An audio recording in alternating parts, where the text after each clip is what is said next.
Well, I was trying to think of how to get to another segue to get to the next thing, but there's no segue for this. We just Well, got our next Game of topic. Thrones, there's a lot of games involved in Game Oh of no. Thrones. And speaking of games, Oh, Kevin, good. take it away. You know what? That deserves a good cheer, you know? Oh no, my cheer button isn't working. Oh no. Oh, there it is. My Oh, cheer button. no Good. boo? Oh, see, well, no. There's a lot of technical difficulties today for me, so there is no booze, only joy. Oh, good. So That's fine with me. we got our next topic here: the new Indiana Jones video game, The Great Circle. This comes to us from Gizmodo. We've watched a lot of Indiana Jones stories over the years, but we've rarely ever been able to put on the fedora ourselves. That changes later this year with the release of Indiana Jones and the Great Circle for Xbox.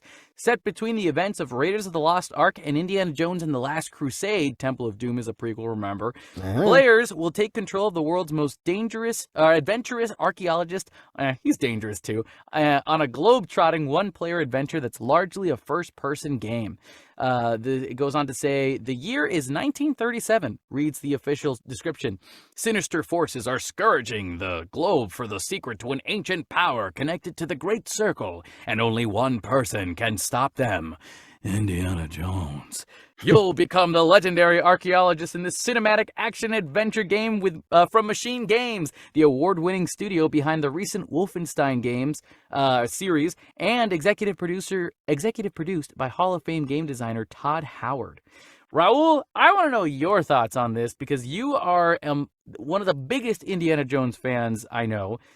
So what do you think about this, first and foremost? Of course. Yeah, no, I'm a huge fan of the Indiana Jones franchise. All three of those movies, and Raiders of the Lost Ark is my favorite film of all time. For those of you who've been listening to our show, you know this about me.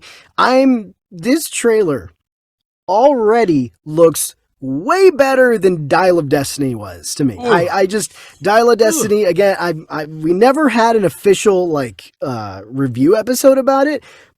Just because we didn't want to, because I was just so depressed coming out of that movie.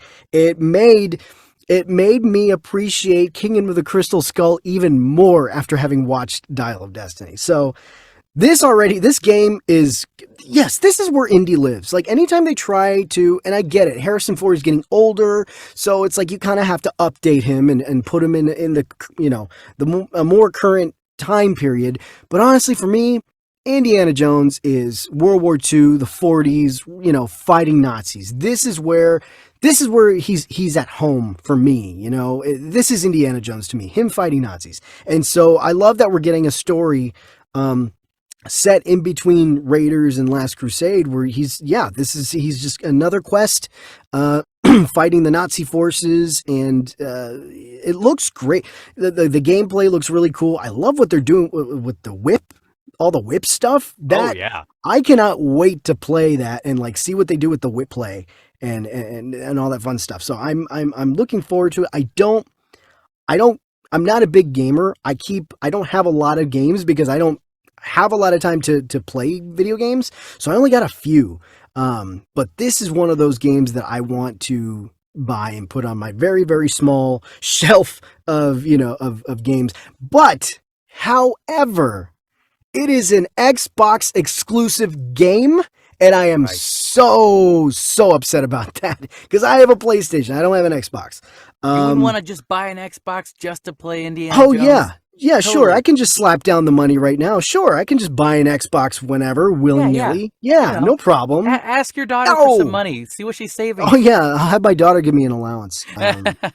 No, so it sucks. So hopefully I'm going to have to leech off to somebody else and play on their Xbox. I don't know. Or maybe I'll just... No, I won't do that. Some PC.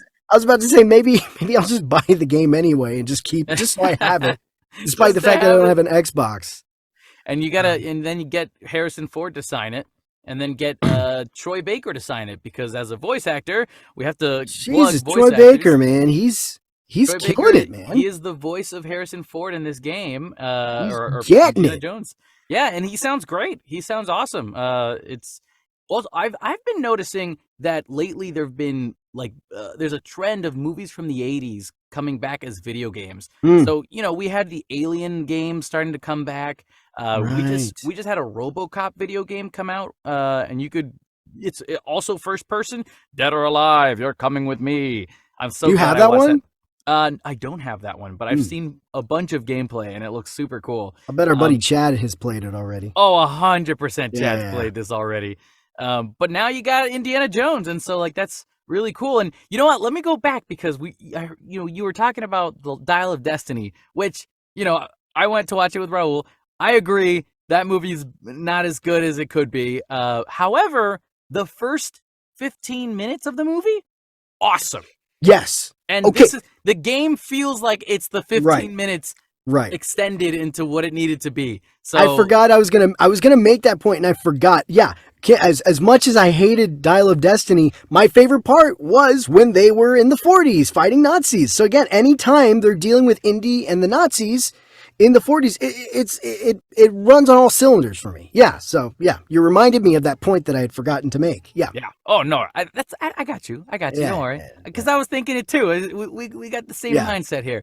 But no, I think I'm definitely willing to try this if I can get an Xbox or if I get it on PC, because Xbox and PC always do the same stuff together.